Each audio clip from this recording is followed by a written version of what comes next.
asal. Ang kabutihan ng kabataan ay nagmumula sa ating mga tahanan, sa pagmano at paghalik sa ating mga magulang, galing sa paaralan na ipapakita na nito ang magandang asal, sa paggawa ng mga gawaing bahay, sa pagsunod sa mga utos ng ating mga magulang, na ipadarama na ang kagandahang moral.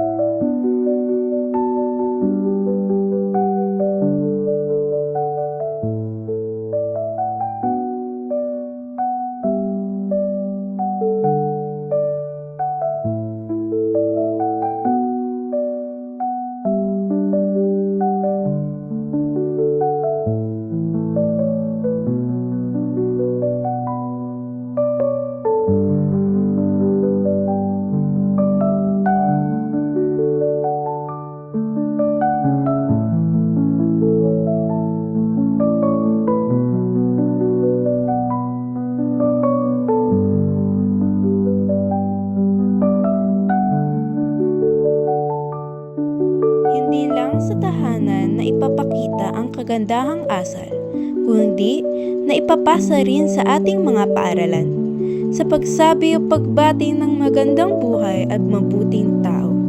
Sa ating mga guro at sa lahat ay naipapakita mo na ang natutunan mo sa tahanan. Sa pagtulong sa ating mga kamag-aral, yan din ay tinatawag na kabutihan.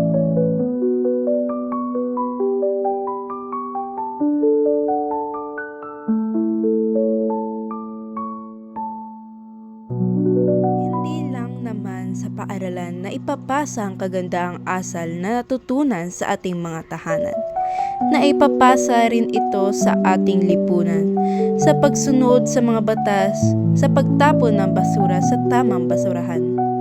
Iyan ang natutunan sa ating mga tahanan.